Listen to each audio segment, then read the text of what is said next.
Que la paix soit surtout bien guidée. Aujourd'hui, je vais tenter d'essayer de régler un problème. Inch'Allah. Tout d'abord, je vous pose la question. Et je pose la question surtout à ceux qui se déclarent musulmans. Doit-on se diviser entre pro Omar ibn al-Khattab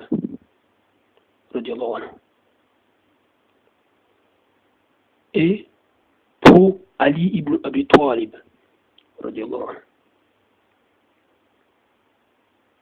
Je vous pose la question.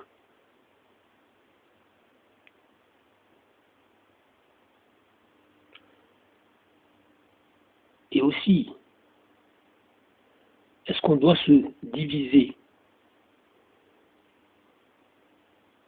sur des choses qui ne sont pas des choses fondamentales? Je vous pose la question. Parce que à voir certains, on dirait que on doit se diviser entre pro Omar ibn al-Khattab et pro Ali ibn Abi Talib. Vous comprenez? Le messager d'Allah sallallahu alayhi wa sallam a laissé la Ummah unie. Vous comprenez? Ce qui est tout à fait normal. Car, je vous le rappelle, Allah subhanahu wa ta'ala a dit dans son livre que les croyants ne sont que des frères. Et Allah subhanahu wa ta'ala nous commande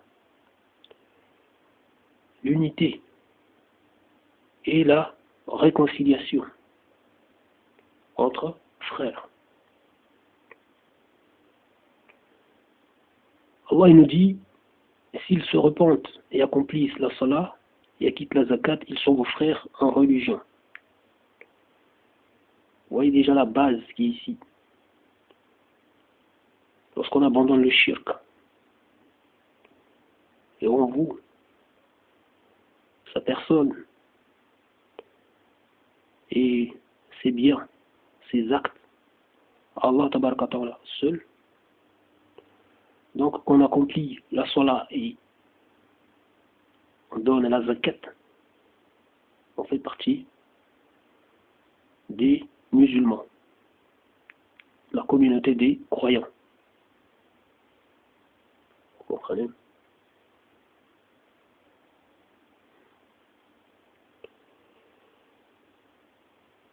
Ali ibn Abi Talib, alayhi salam, ou radiallahu anhu, de toute façon ça revient au même.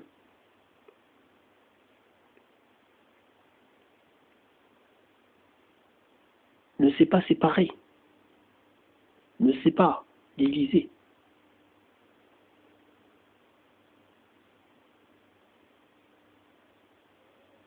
d'Abu Bakr al-Siddiq, de Omar ibn al-Khattab, de Uthman ibn Affan. Lui et sa famille les ont suivis, ont été avec eux. Et aujourd'hui, vous avez des gens qui viennent à transmettre le message inverse, appeler les gens à autre chose. Vous comprenez? Les gens qui passent leur temps à chercher les bons points et les mauvais points.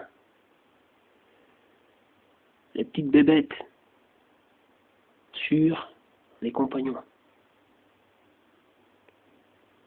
Qui ne sont pas Ali et sa famille.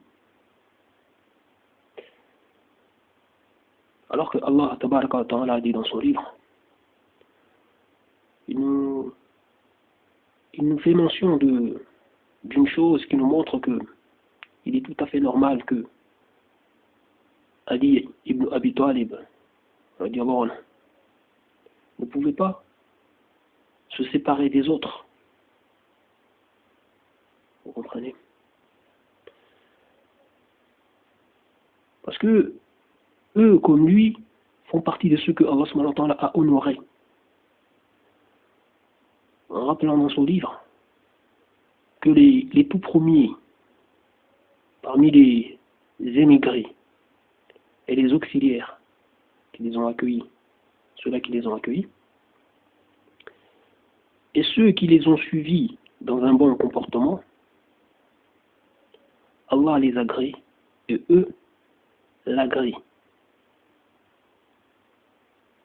Et Allah leur a promis des jardins sous lesquels coulent les ruisseaux. Vous comprenez? Allah leur a promis le succès. Vous comprenez? Ali ibn Abi Talib, alayhi salam, ne pouvait pas se séparer d'eux. Vous comprenez? Parce que le plus important, c'est quoi? C'est les fondamentaux. Les fondamentaux, c'est le plus important. Vous comprenez? Mais force est de constater qu'aujourd'hui, vous avez des gens qui passent, encore une fois, leur temps à chercher des bêtes, à chercher des choses pour dresser les musulmans les uns contre les autres. Vous comprenez? En s'appuyant sur justement une source qui n'est pas sûre, c'est-à-dire les hadiths, mais une source dont on doit faire avec, parce qu'on n'a pas le choix. Vous comprenez? On doit faire en plus avec les outils que nous avons à notre disposition pour pouvoir voir ce qu'on peut considérer comme étant un hadith authentique, ou bon, qui nous paraît authentique, et ce qui peut être un hadith faux. Tout ça, de toute façon, Allah est plus savant, vous comprenez? Nous tenons compte de tout ça.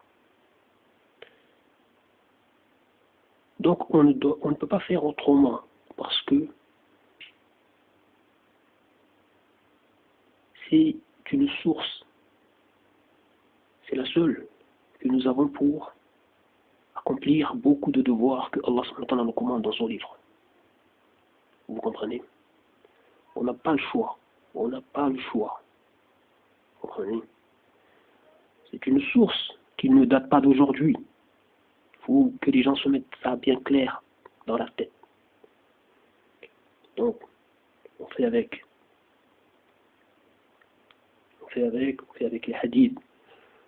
On fait avec ce qu'il y a dans le Bukhari, dans le Muslim et dans d'autres, dans le Muwatta, etc.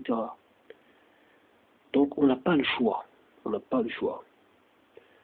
Et donc je disais que il faut comprendre que Allah subhanahu wa ta'ala, en nous disant qu'il a agréé les tout premiers et les auxiliaires qui les ont accueillis, et ceux qui les ont suivis dans un bon comportement.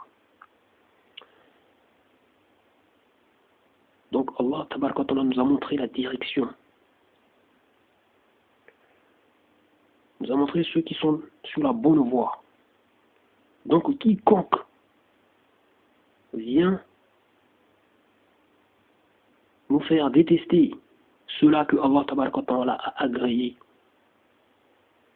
celui-là montre clairement qu'il n'est pas sur la bonne voie. Vous comprenez? Celui-là nous montre clairement qu'il est dans un égarement évident, même s'il dit certaines vérités. Vous comprenez? Mais du moment que tu viens nous faire détester, nous faire mettre des doutes sur ces personnes que Allah tabaraka wa ta'ala dit dans son livre, qu'il les a agréées et il leur a promis ce qu'il nous a dit, de manière claire et nette, Allah tabaraka wa ta'ala montre aux gens que cette personne n'est pas sur la bonne direction. Parce que Allah nous a montré la direction à suivre. En plus en disant, et ceux qui les ont suivis. Vous comprenez? Donc, on ne peut pas écouter cette personne. On ne peut pas écouter cette personne. Il y en a beaucoup. Vous avez les chiites, et vous avez aussi des gens qui ne se déclarent pas chiites, mais ils mènent une lutte similaire au leur. La hawla wa la quwwata illa billahi al-'aliyyil 'azim. On ne peut pas.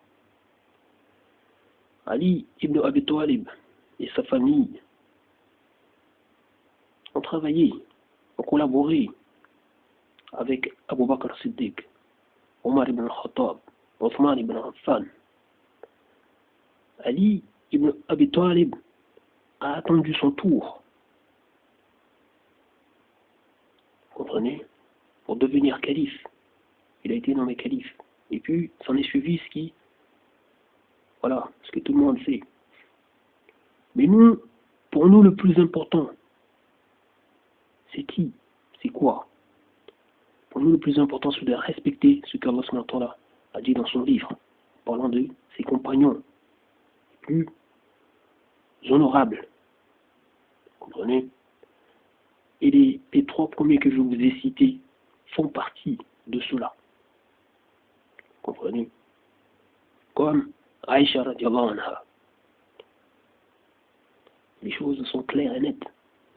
Donc ceux qui viennent chercher à vous dire que ce sont des gens à maudire, ils ne font que vous montrer qu'ils ne sont pas du tout dans la voie de l'islam. Vous comprenez? Même s'ils font la salat. Du moins, quelle salat? Parce que aujourd'hui, beaucoup ne se rendent même pas compte que ils sont mouillés de la tête aux pieds, même jusqu'à l'estomac, dans le koufr et dans le shirk. Vous comprenez? Donc, ils utilisent des moyens illégaux, même dans ce qu'ils font, ce qu'ils arrivent à faire. Par exemple, soi-disant la salat, en utilisant ces calendriers, par exemple, où les gens ont transcrit les horaires de prière. Voilà, par exemple, les horaires de la salat Maghrib, par exemple, pour aujourd'hui, ou l'Isha, ou pour d'autres pour demain. Je vous dis, même en mettant Inch'Allah là-dedans, ça ne fonctionne pas. Ce n'est pas comme si on disait, bon, demain on va faire telle chose. Inch'Allah, on va essayer de faire telle chose, Inch'Allah. Ce n'est pas pareil du tout. Vous comprenez? Ce n'est pas pareil. Là, vous êtes vraiment dans la prédiction, vous êtes dans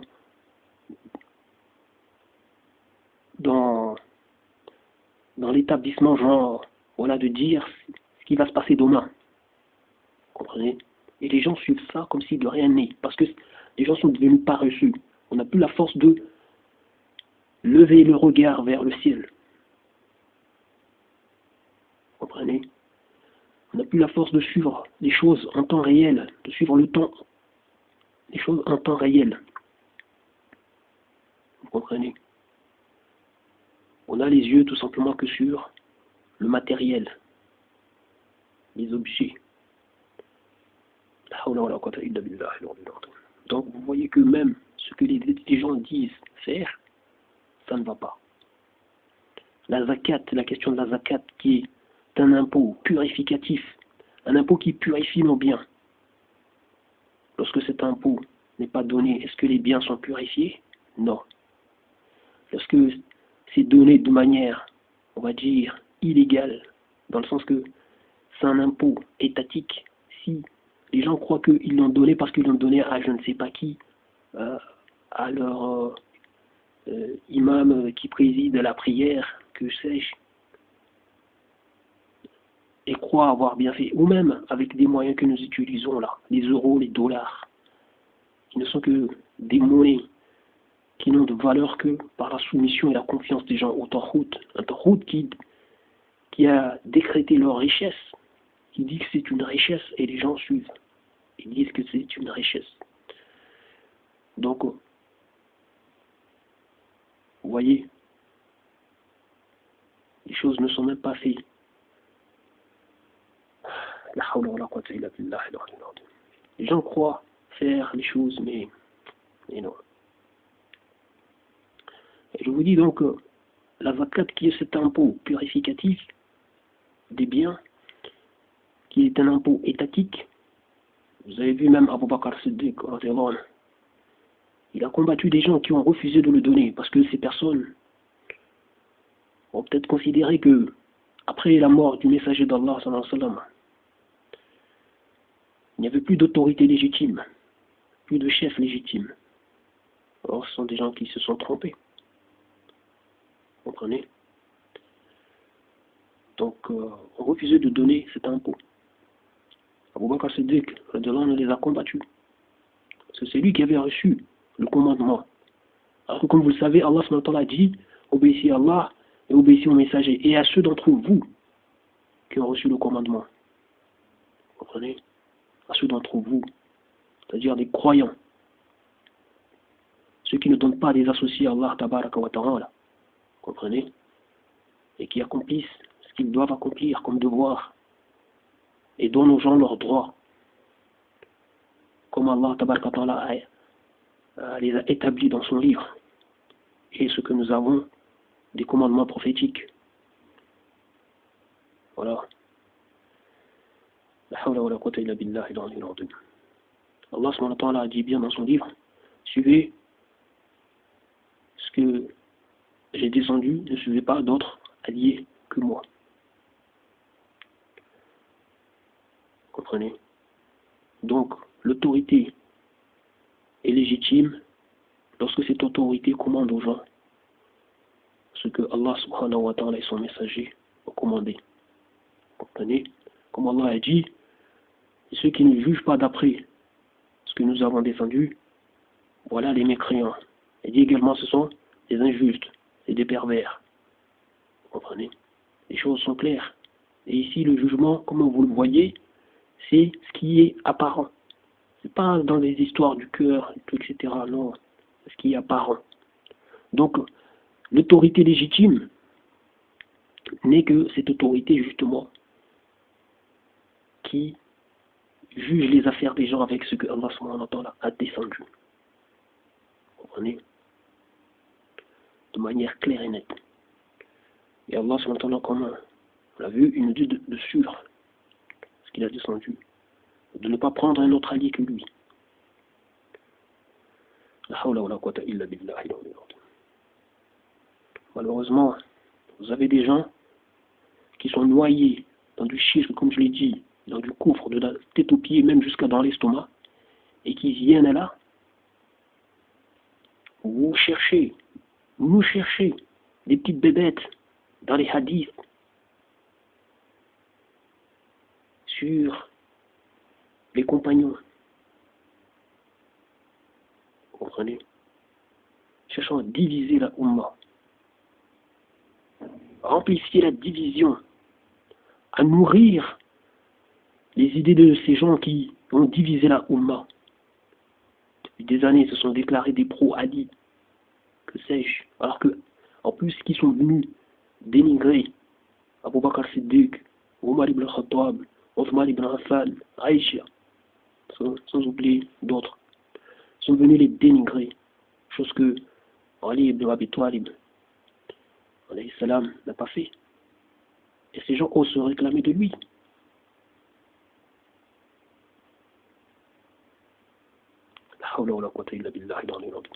Donc vous voyez parfaitement bien qui sont dans la bonne direction et qui ne le sont pas.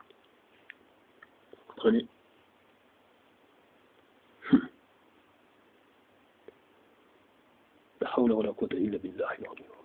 Des gens qui cherchent la petite bébête. Voilà, ça vient là.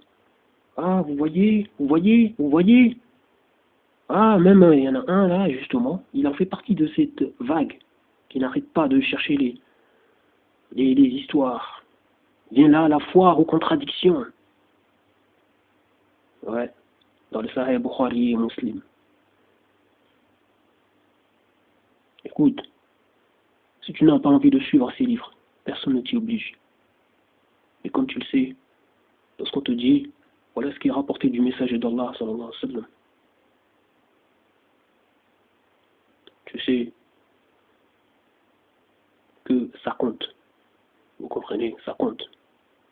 Après, il y a à analyser les choses, bien sûr, en respectant les règles. Donc, personne ne dit que de ce qui est rapporté, tout est bon. Vous-même, vous le voyez, et c'est tout à fait normal. Du vivant du messager d'Allah, sallallahu alayhi wa sallam. Vous avez vu même les calomnies qui ont été portées à l'endroit de Aïcha, radiallahu anha. Et puis toutes les mensonges qui ont pu être dites sur le messager d'Allah, sallallahu alayhi wa sallam, et sur les compagnons. Vous croyez qu'après leur mort, des mensonges ne seraient pas inventés sur eux? Il ne faut pas être naïf. Vous comprenez? Et puis, l'imam al-Bukhari, par exemple, lui, il a fait son travail.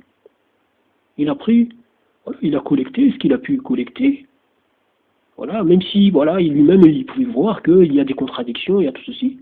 Il a préféré être honnête, regrouper tout ça. Après, les gens, voilà, verront. Mais ceux qui ont un esprit malsain vont mettre l'accent sur des petits détails, vous comprenez? Venir diviser la Oumma sur ces détails-là et négliger les fondamentaux. Voilà. La hawla wa la quwwata illa billahi al-aliyyil azim. Rasulullah sallallahu alayhi wa sallam a laissé la Oumma unie. Les gens viennent faire croire que le mieux c'est de la diviser. Vous avez des gens qui passent leur temps dans des jeux, que ce soit virtuel ou réel. Ils ont dans leurs oreilles de la musique, matin, midi, soir. La musique qui est la base, le socle même des boîtes de nuit, ces lieux de débauche, où l'alcool coule à flot, la fornication est ambiante. Les gens viennent se réclamer musulmans, ils passent leur temps dans ces choses-là. Ils viennent là sur Internet, voilà, ça cherche des histoires, ça cherche, voilà, à jeter des doutes dans les hadiths, vous comprenez, à jeter des doutes sur le Coran, sur l'islam, vous comprenez, ou même il y en a qui s'en fichent complètement, mais ils se réclament musulmans. Ils passent leur temps à dire des propos vraiment mauvais, midi soir, se traitant les uns les autres de fils de pute, des choses comme ça par exemple. C'est complètement fou. Hein. J'en ai croisé là des gens qui se disent, des enfants de soi-disant musulmans, eux-mêmes se disent musulmans. Là ils étaient là, je les ai croisés à la guerre, ils étaient là, maintenant ils traitent l'autre fils de pute. Et l'autre, voilà, comme si c'était rien du tout, c'était comme dire bonjour, voilà, les gens sont là. Vous comprenez? Vous voyez déjà que c'est la médiocrité qui domine. Une époque où la médiocrité domine, les gens n'ont plus d'honneur, il n'y a plus de fierté, du moins dans les choses qui méritent, voilà, du respect. Il n'y a plus de respect, rien. Vous comprenez? C'est juste la médiocrité. Vous voyez là, tout ce qu'il y a sur Internet comme médiocrité, les soi-disant humoristes et autres, hein, qui sont écoutés, ces soi-disant rappeurs, chanteurs, des gens qui disent des choses, voilà, qui ne tiennent pas la route. De toute façon, ils ne sont que sur la voie du shaitan. On dit la musique, c'est la voie du shaitan. C'est la base même des boîtes de nuit.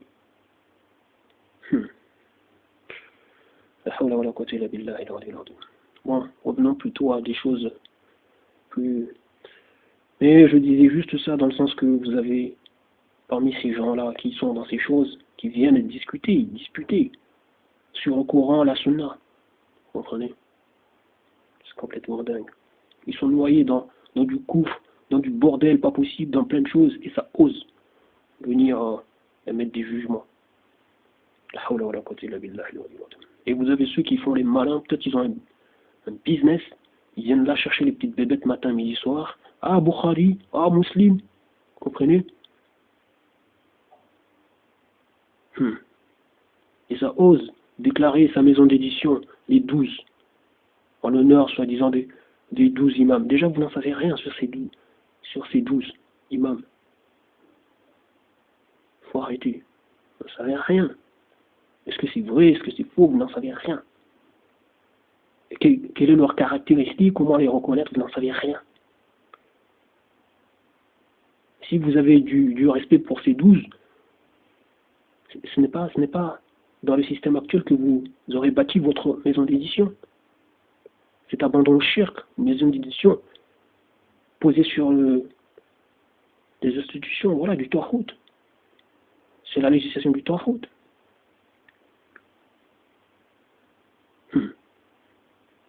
Ça vient là, matin, midi, soir, chercher des petites bébêtes, des histoires, diviser les gens. En plus, ce que vous faites, bien sûr, ça arrange tous ces gens qui se déclarent ouvertement chiites, et aussi des gens qui ont une répulsion pour ce qu'Allah a descendu. Vous comprenez? Ça les arrange. Tu fais le boulot pour eux. En étant là, en jetant le doute partout comme ça, comme tu le fais. Parce que ce que tu fais, c'est ça. C'est jeter le doute partout. Matin, midi, soir.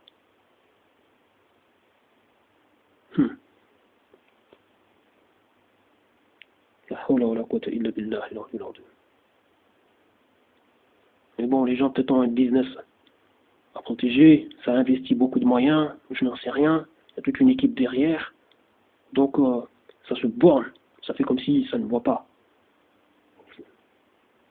Voilà, ça insiste,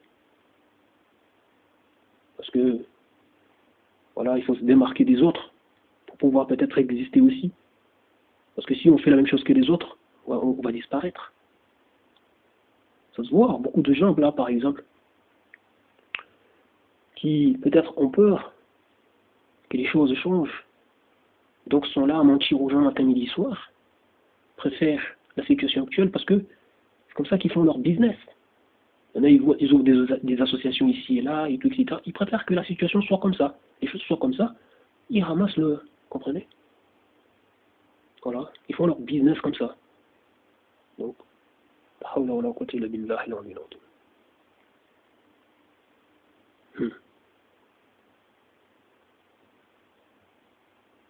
c'est complètement fou. C'est quoi cette Oumma? C'est quoi cette communauté? Les gens sont devenus juste, voilà, il y en a ceux qui lisent le livre d'Allah Tabaraka wa Ta'ala, ils ne veulent le lire que comme des perroquets, le réciter comme des perroquets, ne pas l'étudier. Voilà. Ceux qui... Quand tu prends la peine de l'étudier, de voir ce qu'il y a, ouais, on te regarde comme si tu étais un hérétique, alors que tu ne fais que suivre ce qu'Allah l'a dit, en nous invitant à méditer sur son livre. Non, ça demande juste à le lire comme des perroquets, à le réciter comme des perroquets. Vous comprenez? Et il y en a, ils viennent là, ils feuilletent comme ça, qui n'ont pas d'estime. Ah, ils voient quelque chose. Au lieu de prendre la peine de lire ensemble et de regarder comment les choses sont construites, non, ça vient là. Ah, regarde, voilà. Ça cherche la petite bébête. Et lorsqu'on leur démontre qu'ils ont tort, la mauvaise foi les gagne, voilà. La fierté mal placée les gagne, ça fait les orgueilleux. Parce que ça ne veut pas avoir tort. Continuez comme ça. La hawla wa la quwwata illa billah.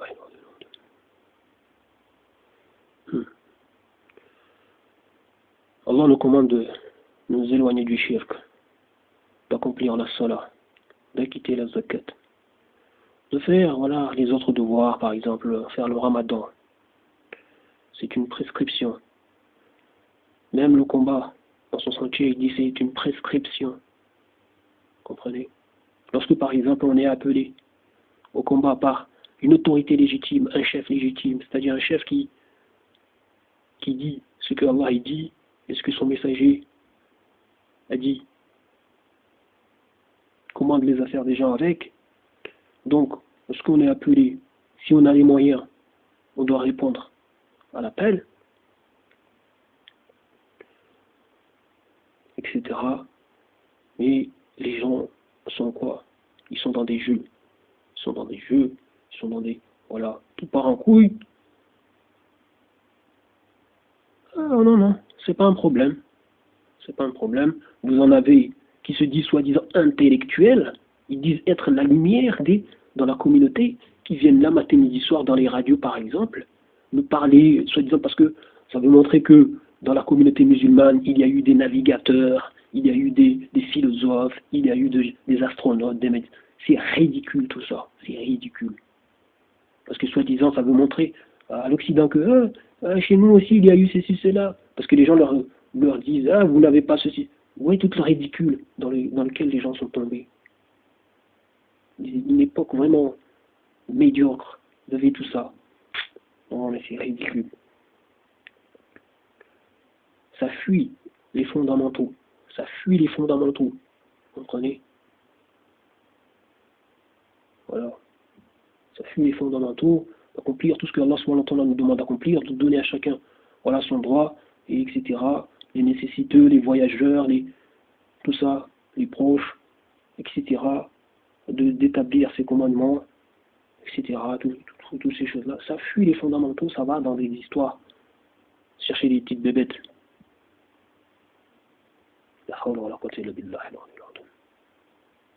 Encore une fois, Allah tabaraka ta'ala, comme il nous l'a fait comprendre, il a gré les tout premiers.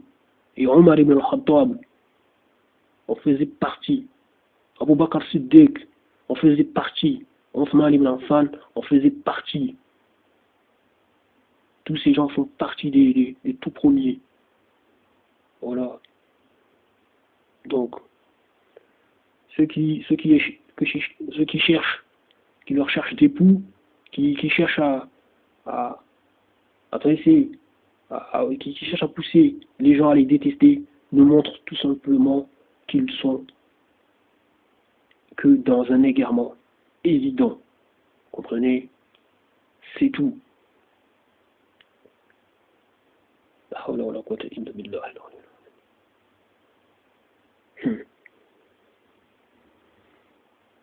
Bon, je crois avoir été trop long.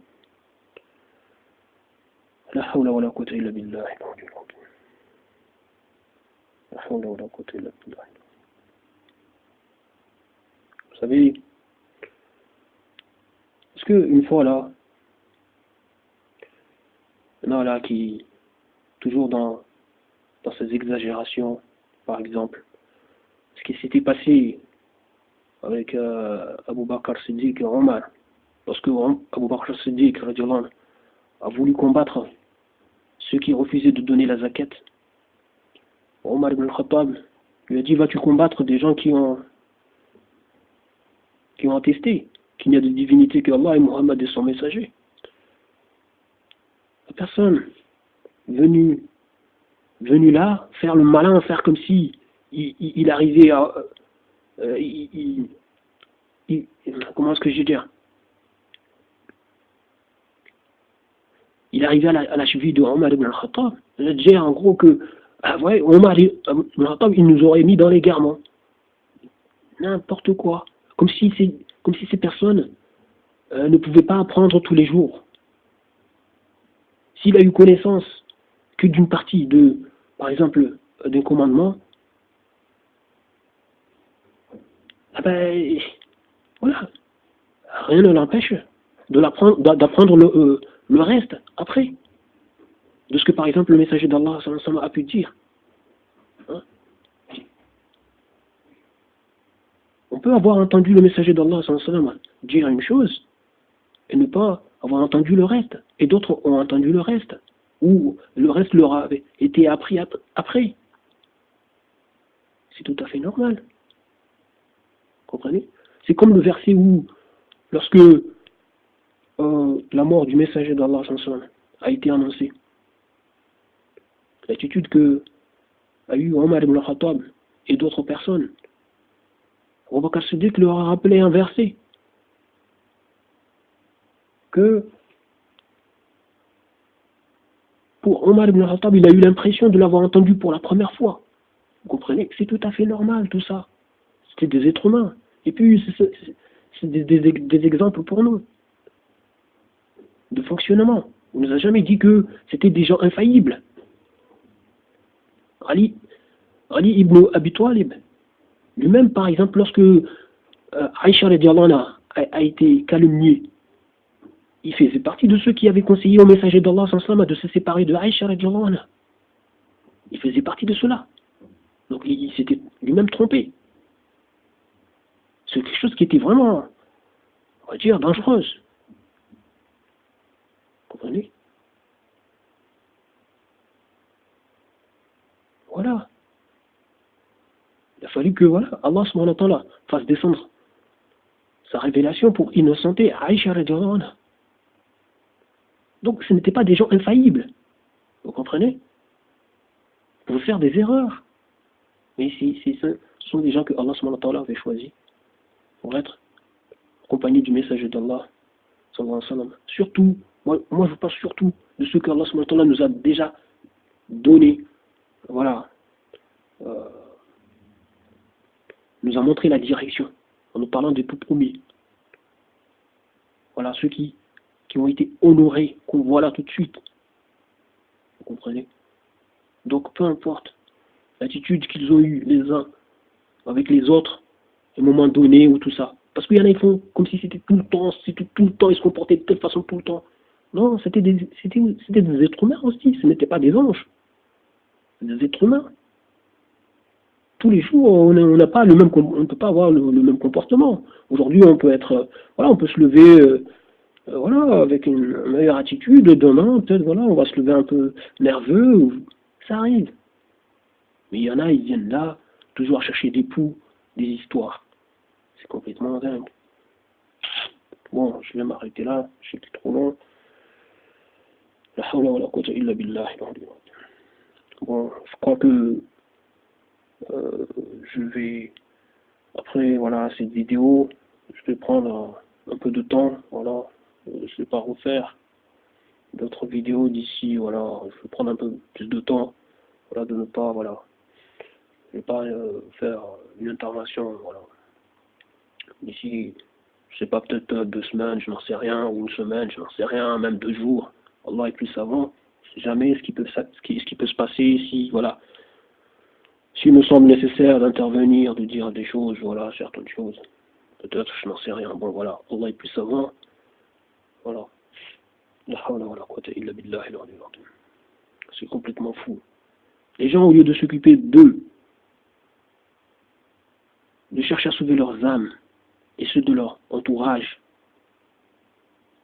Inch'Allah, ils sont là à chercher des histoires de ceux qui nous ont précédés, à chercher les bons points et les mauvais points, mais c'est complètement fou. Occupe-toi de toi et de ta famille et de tous ceux qui t'entourent. Et chercher à sortir, voilà, du gouffre et du shirk dans lequel les gens sont noyés.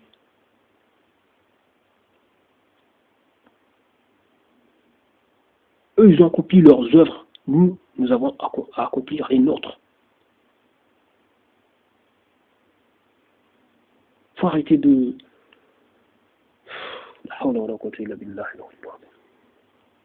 C'est complètement fou.